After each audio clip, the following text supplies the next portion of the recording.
Now is a professor of energy and climate policy at the Environmental Change Institute at the University of Oxford. He's joining us from Oxford. Thank you very much indeed for being with us. We were just hearing there from our correspondent Nicola Sack about the concerns that Ursula von der Leyen, President of the EU, was outlining with regard to the strain that is being put on energy supplies to Europe. Is Europe actually in a position to be able to offset the impact of those restrictions of supply?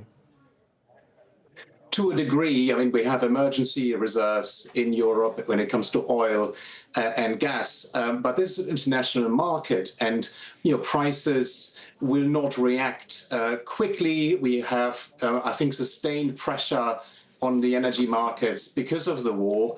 And really what it does, it illustrates how dependent Europe is on imported fossil fuels. Almost 90% of all the natural gas is imported, 95% of oil. And this is a bit like a deja vu moment for me. It reminds me very much of the discussions we had back in 2022 when the European countries jointly subsidized about 800 billion euros to keep energy prices in check.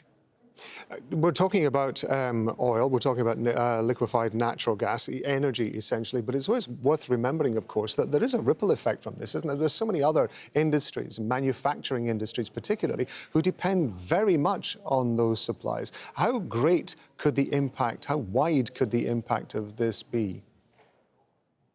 Oh, massive. I mean, if this war extends for several months, the price shock, I think, will ripple through the entire economy, and that is because everything we do in our economy is dependent on energy, and about 80% of that is still fossil fuels, natural gas, oil, coal, and if prices go up in the energy sector, this will affect fertilizer production cost. This will affect electricity cost. This will affect the price of production of pretty much everything that we do in our economy, and therefore drive inflation. So we're going to see elevated pressure on households and on businesses and the public sector in the weeks and months to come, unless this war comes to an end pretty soon. And if I understand it correctly, not everybody's going to be affected equally. Some countries are going to be hit harder than others. Can you just describe to us the kind of impacts that are going to be felt by those countries?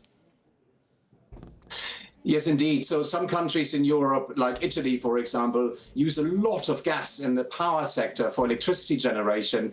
And gas has skyrocketed. It at some point sort of more than doubled in terms of the price. And that has a direct effect on the Italian electricity market. Other countries, for example, Spain, that have more renewables on the system and less gas, there's less of an effect there. So it's a real divergence as depending on where you are in Europe. If you go to, for example, Norway, very few people heat with heating oil. But in the UK, where I live, well, heating oil prices have just tripled over the last week or so.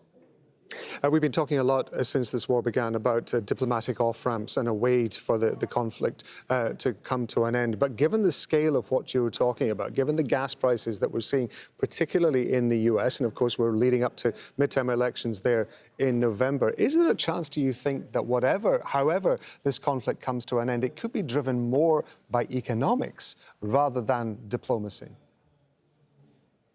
Yes, I think that plays a very important role. Economics always, in the end, trump politics when you take the long view.